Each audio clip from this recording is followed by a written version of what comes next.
Muy buenos días, Panamá. Hoy es miércoles 10 de mayo. Usted nos ve por Next, Canal 21. Nos escucha por KW Continente.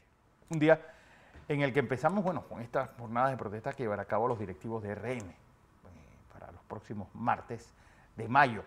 Un día en el que el gobierno tendrá una inversión importante en el IDAN, además en otras áreas para evitar explosiones sociales. Bueno, el mundo revuelto. ¿Qué pasa en Ecuador? Donde el Congreso autorizó llamar a juicio al presidente Guillermo Lasso. Esto en un momento en que Donald Trump es condenado civilmente por un caso de acoso sexual ocurrido hace más de 25 años. Un día también en el que Robert De Niro anuncia que será padre por séptima vez a sus 79 años. El 7, el 9, el 6 y el 4. Las decenas sugeridas para el sorteo de hoy miércoles. Don José. Buenos días, Fernando. Buenos días. Me alegra por don Robert De Niro. Robert De Niro. Porque sea padre a estas alturas. A estas alturas del juego. Bien. Hoy es miércoles. Casi va a salir a buscar pamper para él y para el hijo. 10 de mayo del 2023. Un día histórico para el panameñismo, para los rufistas, panameñismo. A lo largo de su historia tiene muchos nombres, pero en la figura del doctor Arnulfo Juárez, un día como hoy, Fernando se los va a contar ahora, 10 de mayo, golpe de Estado del 51. Ahora le contamos algo más sobre eso, pero además están ocurriendo muchas cosas importantes en el mundo. Déjenme primero pedirle que utilicen algunas medidas de objetividad que usted debe tener presente en este mundo lleno de confusión y de desinformación. Por ejemplo, la validez de un argumento vale por él mismo, independientemente de quién lo emita, si es su adversario, si es una persona que a usted le cae mal, el argumento se valora por su propio peso. Entonces yo veo, por ejemplo, gente que ayer el expresidente Valladares les recitaron un argumento con respecto al problema minero. Es un argumento. Usted no lo puede descalificar el argumento y que no, porque lo dijo Valladares. No. Usted pese el argumento. Una información, sí, depende de quién se la dé.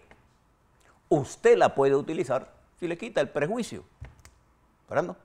Nosotros usamos todas las informaciones, le quitamos los prejuicios y usted puede, a veces usted quita el prejuicio y se quedó la información sin nada. 3. Usted préstele más atención a lo que la gente hace que lo que dice. Porque demuestra más las acciones que lo que dice. Y por último, usted puede asumir que si la información que le da un gobierno es mala, usted puede estar seguro que lo que tiene en sus manos es peor. Por ejemplo, cuando usted ve la crisis migratoria y el presidente dice que puede venir un caos, usted puede estar seguro que él tiene otra información que hace que ese problema sea un problema grave. Más grave de lo que están diciendo. No sé, Fernando, cuando tenga estas normas, ¿por qué se lo digo? Porque están ocurriendo muchos eventos que exigen de usted un mejor esfuerzo y deje de tener la credibilidad de un niño. Por ejemplo, los niños no dudan, los niños creen. ¿Y por qué? Porque por eso es que uno le recomienda a los padres de familia que no dejen a los niños estar viendo tanta televisión, porque la violencia que ellos ven, la capacidad de volar o de agredir, ellos lo miran como cosas reales. Esto ya no tanto la televisión, sino los programas de YouTube. Por ejemplo, hay uno que se llama Cocomelon que pues arrebata a los niños, pero que todos los psicólogos infantiles dicen, ojo con esto. Y no lo deje ver TikTok. Por la velocidad que tiene de permitir imágenes. Claro, y por ejemplo TikTok es un veneno para los niños, porque además vienen comentarios adultos fuertes y burlas de valores, etc. Entonces, creo que es importante jugar el papel de seriedad que requiere el futuro de un país y de sus niños. Por ejemplo, ¿por qué yo le traigo todo esto? Ayer apareció en las páginas importantes de los medios de comunicación y en televisión, Fernando, la presencia en los Estados Unidos de nuestro ministro de Seguridad y de nuestra ministra de Relaciones Exteriores al lado del ministro del Interior de los Estados Unidos y de la jefa del Comando Sur, la general Laura Richardson. Entonces ahora hay un grupo de panameños que dicen que malo, que le produce pena. Oiga, esta reunión de esta categoría, en la tarde se dio una reunión presencial entre el presidente Biden y el presidente de México para evaluar precisamente parte de la información que nuestros ministros están valorando en los Estados Unidos. Y la presencia de las altas autoridades, no estoy hablando de que la recibió y que el secretario del secretario, no, la recibió el secretario del Interior a nuestra delegación para ver qué cosa, el problema migratorio y los problemas de seguridad que están involucrados a todo esto. ¿A usted le parece poco este problema migratorio? Y lo que viene. ¿No? Y lo que viene a partir de mañana. Por ejemplo, fíjese esta noticia. El ministro de Relaciones Exteriores de la República de Panamá, perdón, el ministro de Comercio de la República de Panamá, el abogado Federico Alfaro, se reunió ayer con la secretaria de Comercio de los Estados Unidos, y al parecer recogido muy bien en Metro Libre, Gina Raimundo. Y le voy a poner textualmente lo que dijo la secretaria de Comercio de los Estados Unidos. Fíjese lo que dijo ella. Así lo reafirmó la secretaria tras sostener ayer una reunión con el secretario de Comercio de Estados Unidos. Gina Lombardo dijo: creemos que Panamá puede ser un centro hemisférico para el reensamblaje, prueba y empaque de semiconductores en la región, así como servir de modo de distribución global para la industria. Nuestra proximidad a los Estados Unidos, la zona horaria, esto lo dijo el ministro nuestro, Alfaro. Estas discusiones de poner a Panamá como centro de distribución de semiconductores, Fernando, ¿es o no es una noticia importantísima? Entonces nosotros tenemos que valorar estas reuniones y por qué se está dando esta multitud de reuniones en los Estados Unidos. ¿Por las próximas elecciones? No. Estas reuniones se están dando por la multitud de problemas que confrontan a los Estados Unidos y el mundo occidental democrático con los poderes fácticos de otras latitudes que compiten por el poder hegemónico del planeta Tierra. Y nosotros los panameños somos dueños de una vía acuática y una logística internacional de transporte, como lo explicaba ayer el ministro, eso lo explicaba la ministra de Relaciones Exteriores, la de Comercio.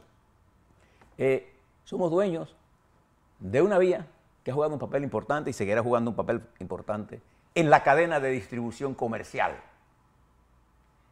Para que usted vea, y ayer, por ejemplo, en medio de todo este problema, las acciones chinas se desplomaron. Sí. Entonces uno está mirando esto y usted está viendo el problema migratorio, en donde en las ciudades del norte de México, o la frontera, o la frontera sur de los Estados Unidos, o el norte de México, como usted lo quiera poner, los estados de esas, cercanos a esas fronteras, están llamados a un nivel de urgencia. Hay más de 150,000 personas buscando asilo en los Estados Unidos y mañana vence el título 42 que fue emitido por el presidente Donald Trump, que le permitió, utilizando como elemento de disuasivo la asistencia de la pandemia, que era real, ¿no así?, detener el flujo migratorio para controlar la pandemia. Y contó con la cooperación de México como tercer país receptor.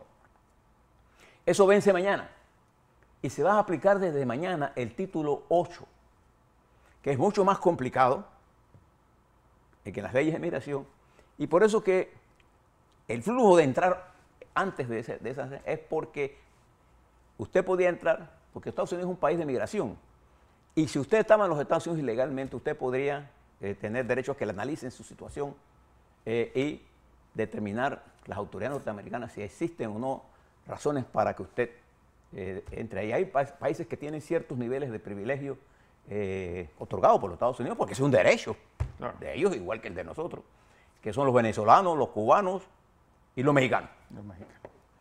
Entonces, las fronteras no van a estar abiertas todas las que nos están escuchando, que no están abiertas. Van a ser cerradas y se va a aplicar el título 8, que incluso es mucho, pero mucho más restrictivo entonces, porque si usted vaya y lo encuentran de que usted entró ilegalmente, usted no podrá aplicar hasta por 5 años una nueva acción para entrar a los Estados Unidos legalmente. Entonces los Estados Unidos han montado un operativo en la frontera y el gobierno de México, el presidente López Obrador, que ayer puso un tuit casi de amor infinito con Biden, negocia con los Estados Unidos cómo manejar esto. Una parte importante de esos 150,000 se van a quedar en México, presionando a México. O algunos van a retornar, los que entren ilegalmente y se han visto legalmente, van a retornar a los Estados Unidos.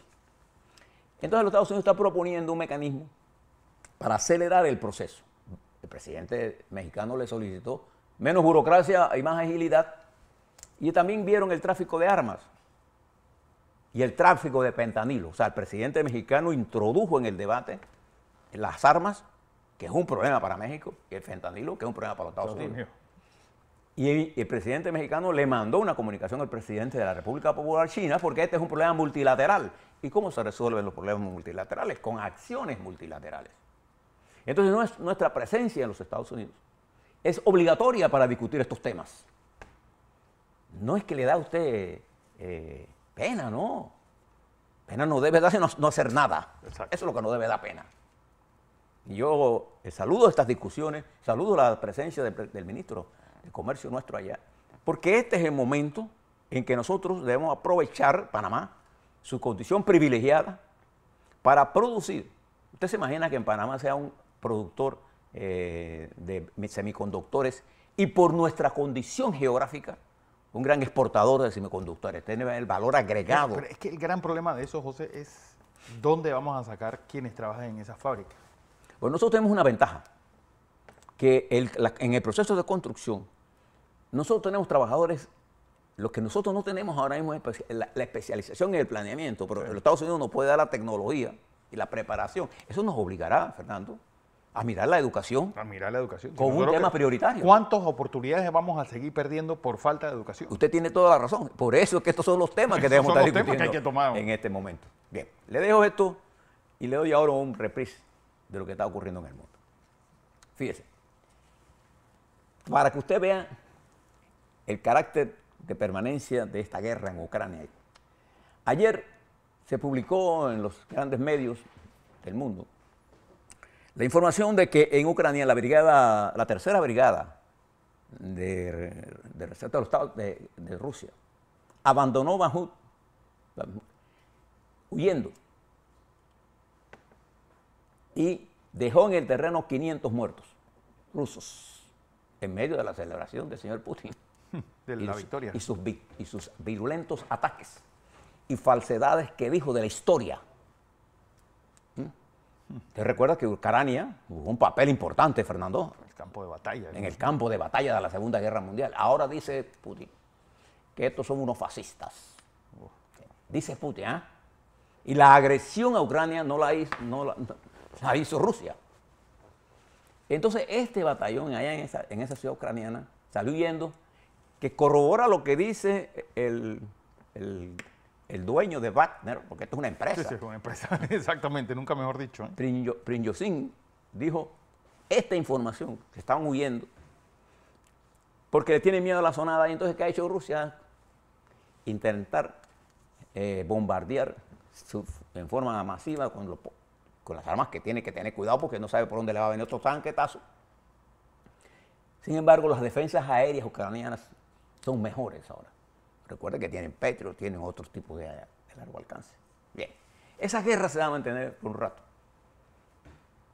Y ayer se dio la primera reunión entre el presidente de los Estados Unidos y la dirección del Senado del republicano y de la Cámara de Representantes, el señor Kevin McCarthy estuvo presente en esa reunión, McConnell también.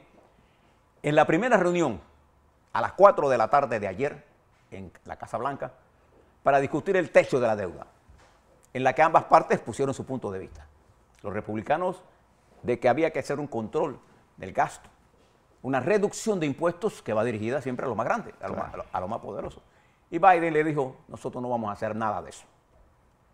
Le puso una posición en techo alto, ellos también en techo alto.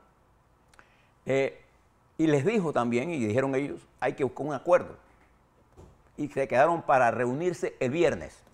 Biden, aprovechando el lunes, se va de gira a exponerle esto a los estados más importantes y de los que se conocen estados como los estados swing, los que van por un lado y otro, a llevar ante el pueblo norteamericano la propuesta republicana que no tenía Biden, ahora la tiene, les va a explicar. Entonces los republicanos se enfrentan al problema muy serio de que ellos tienen en sus manos no aprobar el techo, la Cámara, pero eso tiene un precio político.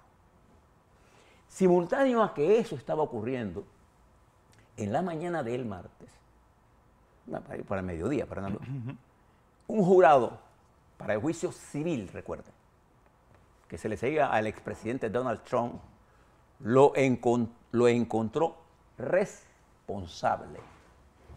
La palabra de traducción más correcta legalmente, Fernando, responsable de agresión sexual y de difamación a la zona Jean Carroll, periodista, columnista, y por la acción de difamación le pide una compensación a Trump, a la señora, de 3 millones y por la acción de agresión sexual 2 millones, que suma una cantidad de 5 millones, que obviamente los abogados de Trump apelarán. Pero como se trata de un juicio civil, es muy complicado esto. ¿Y por qué no se acusó, se declaró responsable a Trump de violación sexual? Porque la violación sexual requiere de exámenes mucho más técnicos. No, además que estaba extinta ya. Semen, la acusación penal ya estaba extinta. No había violación. Ya, no había violación, no había pruebas para demostrar a estas alturas la violación sexual. Entonces se cambió por agresión los jurados y el juez y todo el proceso. Entonces va a haber una apelación. Pero esto será parte del debate, porque esta es la primera vez en la historia de los Estados Unidos que un expresidente de los Estados Unidos es acusado de algo tan pernicioso como esto. Trump, desde sus redes sociales, salió a decir que esto era cacería de bruja, una persecución política. El hecho es que se produjo esta decisión ayer en medio de este debate de la deuda, que trae un problema en la sociedad norteamericana de discusión, además de las matanzas que están ocurriendo, además de la migración, y que el hijo del presidente Biden también está siendo investigado por el uso de su posición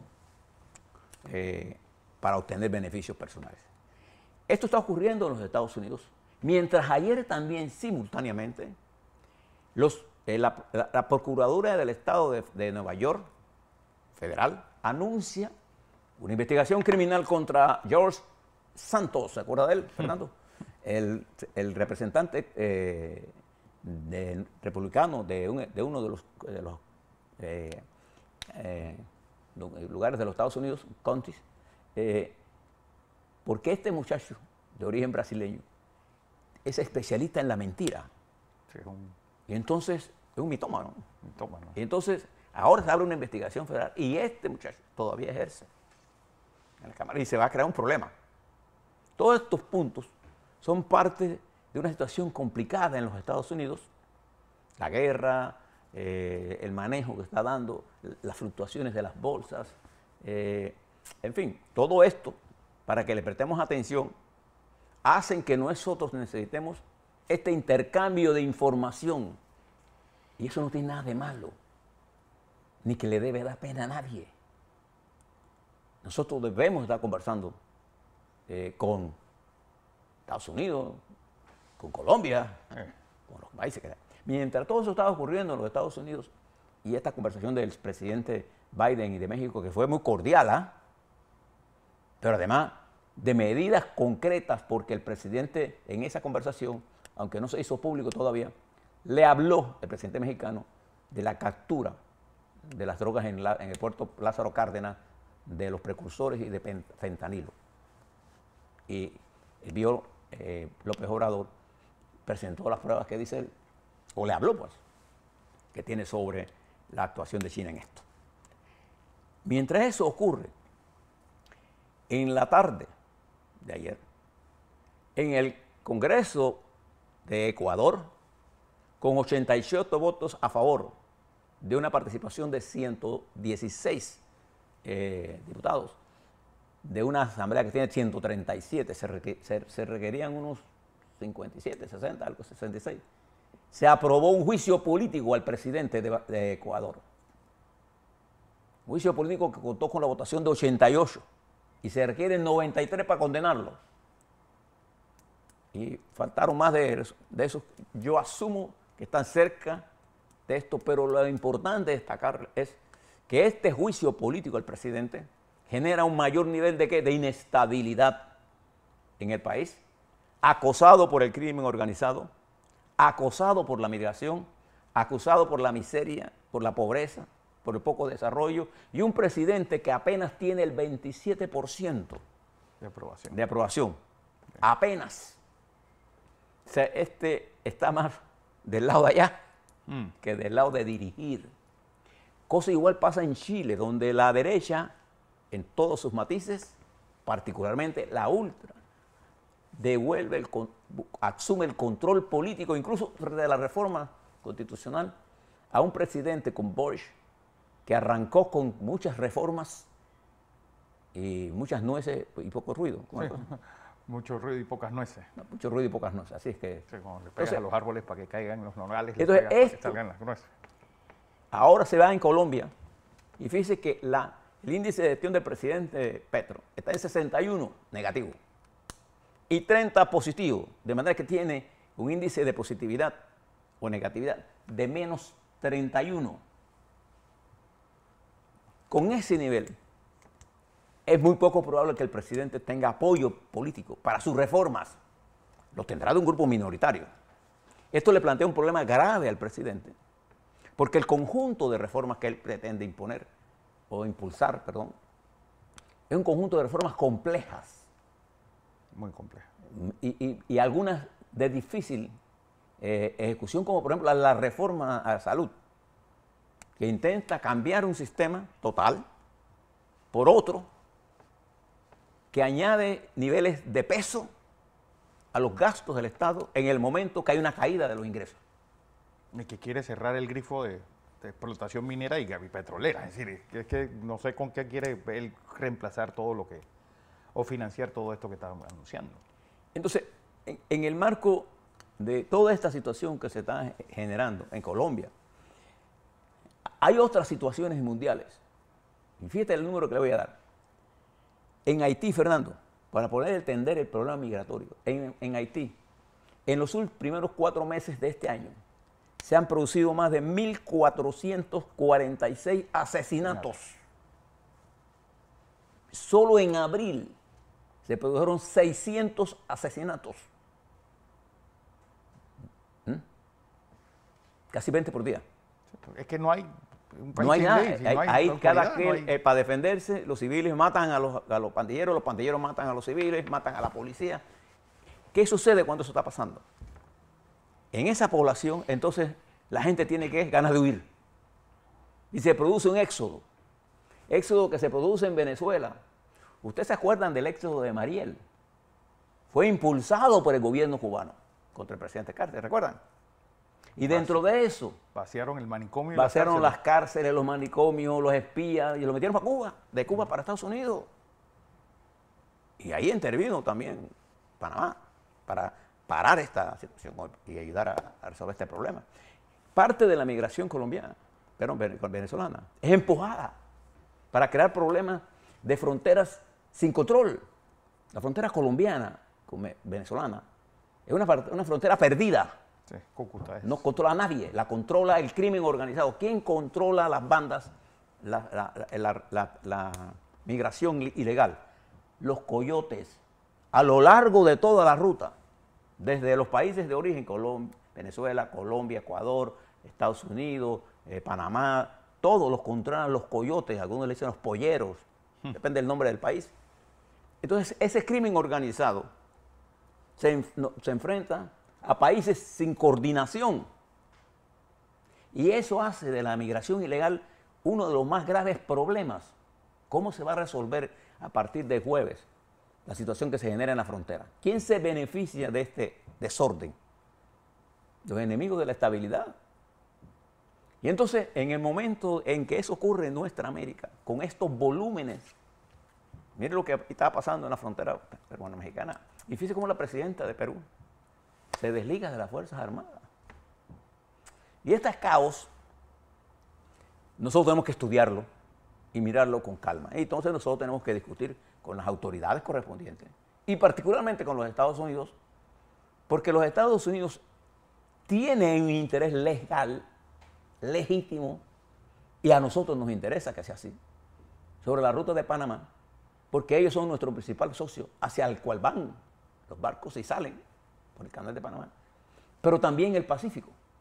Y por eso nos interesa lo que pasa en China ayer con la caída, con la preocupación de los países de Asia, de lo que está generando, con las nuevas correlaciones de fuerza que se están generando en el Pacífico Sur y en el Mar de la China, con el aislamiento de Rusia y su intención guerrerista de impulsar grupos como en Sudán, porque Wagner, ese grupo terrorista, está avanzando. En el distanciamiento de Putin, ayer quedó Putin con unos cuantos dirigentes, aislado, atemorizado porque él mismo inventó el ataque al Kremlin para generar una especie de apoyo al gobierno, declarando que la guerra de hoy de Ucrania es la misma guerra de Hitler. Habrá ese disparate más grande que ese.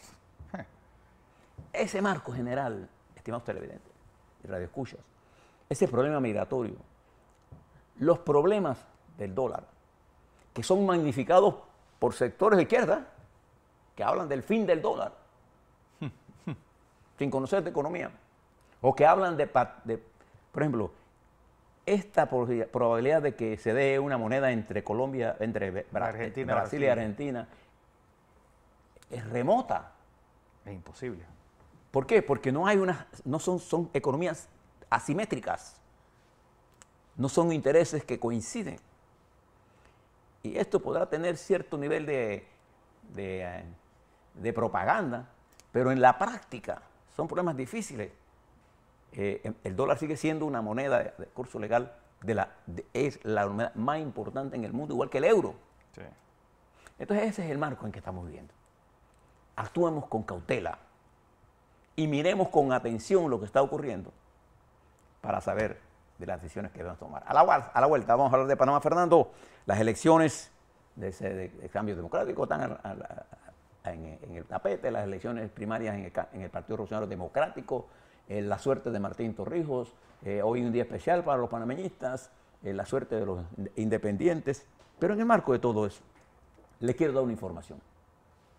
El IDAN avisa que no habrá flujos de aguas intermitentes e interrumpidos algunas veces en el área de La Chorrera y Arraiján, desde la Guandea Rosemena hasta Vistalegre y Bacamonte, porque Naturgy está restableciendo, dándole mantenimiento a la línea de transmisión a la planta de la Mendoza. Como consecuencia, en esas áreas, desde la madrugada de hoy, algunas veces no hay agua y donde hay bajo volumen. De manera que le exhortamos a usted a que haga el uso más racional del agua. No solamente en esa área, en general. Así es.